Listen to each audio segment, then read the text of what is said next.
Assalamualaikum warahmatullahi wabarakatuh. Kembali lagi di channel Misteri Tersembunyi. Kali ini ada cerita dari Lentera Malam. Dan kisah kali ini saya bawa yang berjudul Tumbal Proyek Pembangunan Kampus. Untuk kalian yang ingin langsung membaca link ada di deskripsi video di bawah ini. Sebelumnya nama dan isi cerita sudah kita samarkan. Mohon maaf apabila dalam penulisan cerita terdapat kata-kata nama atau desa tempat yang sama. Kami hanya menghibur, tidak bermaksud apa-apa. Sebelum kita lanjut ke cerita ada baiknya, like, komen dan subscribe video ini.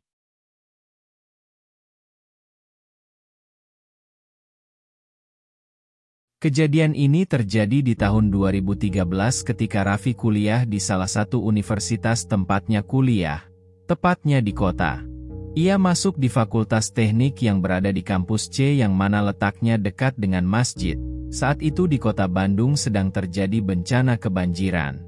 Dan hal itu berdampak ke kosan Raffi. Sambil menunggu teman-temannya, Raffi berkeliling fakultasnya. Ia iseng pergi ke kamar mandi di lantai 3. Saat itu Raffi masuk ke dalam salah satu bilik kamar mandi. Ada keanehan yang Raffi rasakan ketika itu, di mana ketika Raffi membenarkan toilet yang ia kira rusak, tiba-tiba ada tangan yang memegang tangannya. Tangan itu terasa begitu dingin dan itu membuat Raffi terkejut. Raffi menyadari kalau toilet lantai 3 di kampusnya itu memang sangat jarang digunakan. Raffi tidak tahu harus berbuat apa. Pilihan satu-satunya adalah harus balik ke dalam ruang kelasnya di lantai 2. Ia belajar dan mengerjakan tugas agar bisa melupakan kejadian yang dialaminya tadi. Ketika Raffi mengerjakan tugas, mendadak ia mendengar suara kompor tukang nasi goreng. "Halo lagi deh." Saat itu suara yang didengar Raffi semakin keras. Dan ketika Raffi menatap jendela, ada bapak-bapak yang memikul dagangannya. Bapak-bapak itu jalan melayang. Raffi mengucek matanya dan bapak-bapak itu masih berada di luar jendela. Ketika Raffi memperhatikannya sosok itu menyodorkan jualan gorengannya ke arah Raffi. Saat itu juga Raffi langsung kaget dan tidak tahu harus berbuat apa. Di sini Raffi jadi teringat cerita salah satu dosennya. Jadi di kampusnya ini memang ada urban legend. Urban legend itu akan menampakkan diri kepada orang yang sering menginap di kampus itu. Urban legend yang dimaksud bisa dalam berbagai bentuk, ia akan menyamar menjadi penjual yang sering dibeli oleh orang yang menginap di kampus. Pada saat itu dosen Raffi bercerita kalau disamperin penjual nasi goreng yang melayang di samping jendela kelasnya di lantai 3. Dan menurut dosen itu, siapapun yang disamperin harus mengambil apapun yang mereka tawarkan. Saat itu Raffi langsung mengambil gorengan tersebut karena teringat pesan dosennya. Raffi berjalan ke arah jendela.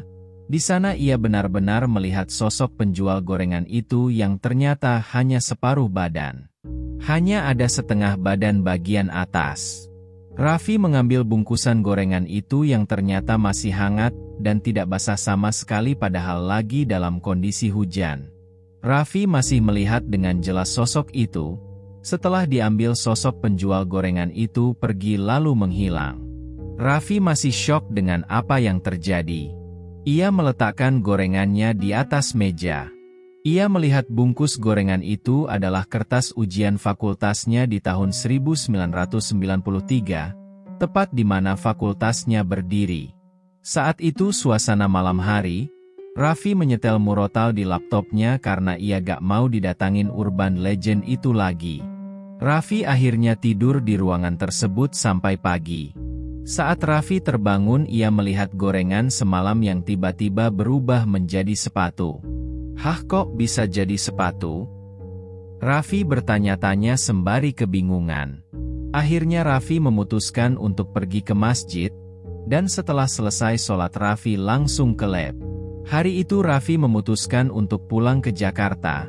Karena takutnya akan diganggu lagi oleh sosok yang ada di kampus. Hari Seninnya ketika masuk kuliah, Raffi mendengar keluhan dari salah satu temennya yang kehilangan sepatu. "Tahu gak, kemarin malam sepatu gue gak ada." padahal mau gewe pakai loh. Tiba-tiba hilang gitu aja. Raffi yang mendengar itu langsung mengajak temennya ke ruangan tempatnya menginap. Ikut gewe, di pertengahan jalan, teman Raffi ini hanya bisa bertanya karena rasa penasarannya. Kemana sih? Tapi Raffi tidak menjelaskan lebih jauh lagi. Sesampainya di ruangan 306, ruangan tempat anak-anak organisasi kampus biasa menginap, Raffi langsung membukakan pintu. Saat itu Raffi menunjuk ke salah satu meja. Itu bukan sepatu lo? Sontak teman yang diajak Raffi ini mengangguk. Kok bisa ada di sini? Ia bertanya dengan raut bingungnya. Sementara Raffi hanya tersenyum. Lebih anehnya lagi, orang itu rumahnya ada di Cimahi. Saat itu Raffi menceritakan kejadian apa yang dia alami ke temannya ini. Wah gila lo, nginep di sini sendirian? Dan Raffi mengetahui kalau ia adalah orang pertama kali di angkatannya yang nginep di kampus. Sejak saat itu juga Raffi jadi sering ketagihan nginep di kampus.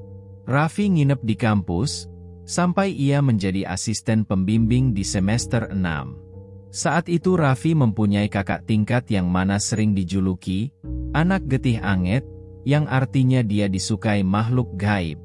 Jadi kakak tingkat Raffi sering mengalami kerasukan. Saat itu Raffi berinisiatif untuk nginep di lab kampus karena merasa bosan tinggal di ruangan 306. Ketika Raffi dan teman-temannya berada di lab, tiba-tiba sekitar jam 11 malam di handphonenya yang Nokia ada panggilan masuk. Ketika diangkat, suara di balik telepon itu terdengar seperti suara rintihan perempuan. Sepersekian detik telepon itu lalu mati. Raffi yang penasaran langsung menelpon balik ke arah nomor tersebut, namun jawaban operator membuatnya terkejut. Nomor ini tidak pernah terdaftar, Raffi hanya terdiam. Ia bingung. Kalau nomornya tidak pernah terdaftar terus bagaimana bisa menghubunginya? Gak lama setelah itu Raffi dan teman-temannya mendengar ada suara orang berjalan. Awalnya mereka berpikir kalau itu adalah suara satpam yang sedang patroli. Raffi dan teman-temannya lalu ngumpet di balik meja lab. Satpam itu berdiri di depan pintu lab cukup lama. Karena Raffi penasaran, ia mengintip dari balik celah di samping Witeboard. Saat itu juga Raffi mengetahui kalau satpam itu tidak memiliki kepala. Hanya ada bagian tubuh kaki sampai bahu. Sementara bagian kepalanya hilang. Allahu Akbar, Raffi langsung balik ke teman-temannya. Berhenti main yuk, udah tidur aja. Saat itu teman-teman Raffi bertanya-tanya. Kenapa Vi? Udah gak apa-apa, ayo tidur aja. Jangan lupa baca doa ya. Saat itu berusaha menangkan teman-temannya karena mereka baru pertama kali ngelihat sosok itu. Akhirnya setelah kejadian itu Raffi jadi semakin hati-hati lagi. 1 bulan setelahnya ada perayaan asisten pembimbing baru. Mereka pergi ke Pantai Anyer, dan Raffi tidak ikut pada saat itu. Ah mager balik, apa nginep aja ya? Nah akhirnya Raffi memutuskan untuk tidur di lab kampus. Saat itu Raffi mendengar suara langkah kaki di lab sebelah ketika dicek gak ada siapa-siapa. Akhirnya Raffi balik lagi ke dalam. Sesaat setelahnya ia mendengar ada suara buka pintu di lab sebelahnya. Tapi ketika Raffi mengetuk suara pembatas gak ada sahutan sama sekali. Sesaat setelahnya Raffi benar-benar mendengar suara keramaian di lab sebelah. Di lab sebelah terdengar suara kericuhan layaknya ada praktikum. Karena merasa penasaran Raffi lalu keluar untuk mengecek ke lab sebelah, dan ternyata di lab itu suasananya sangat sepi. Lampu di dalam lab juga mati dan pintu masih terkunci. Raffi mencoba memanggil nama-nama asisten pembimbing di lab itu, dan gak ada sahutan sama sekali. Akhirnya Raffi balik lagi ke dalam labnya. Ia baru menyadari kalau saat itu sudah jam 11 malam, dan gerbang kampus ditutup jam 10 malam.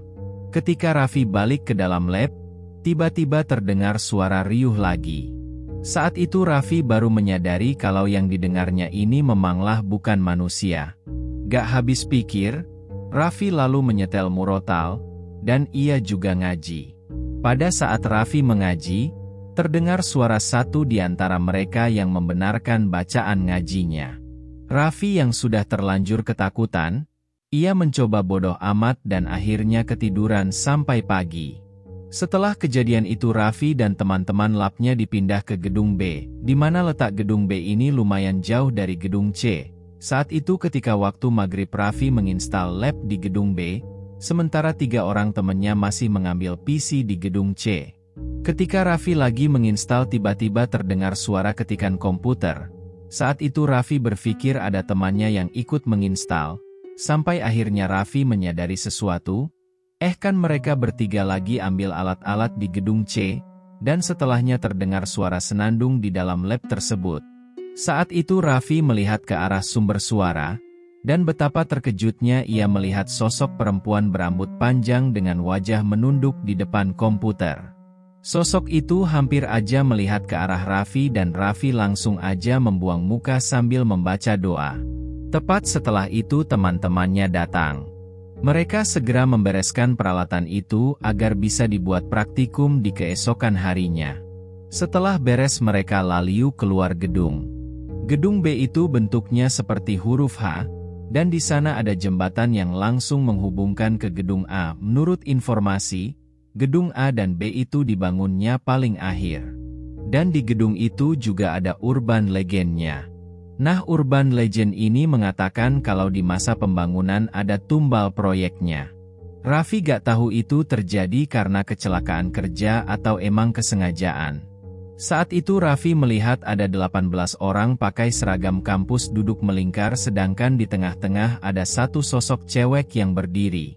Dan ketika Raffi melihat ke arah cewek itu, cewek tersebut melihat ke arah Raffi.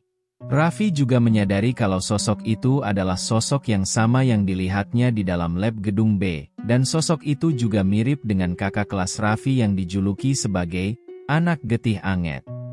Raffi juga mendengar waktu itu ada yang bilang kalau di kampus tersebut pembangunannya gak pernah selesai, sampai akhirnya ada yang meninggal dan dikuburkan di kampus. Dan menurut kabar yang beredar, waktu itu ada perempuan yang bunuh diri dan loncat dari gedung A sama B, dan perempuan tersebut karena yatim piatu akhirnya dikuburkan di kampus. Dan setelah itu pembangunan kampus berjalan sampai selesai.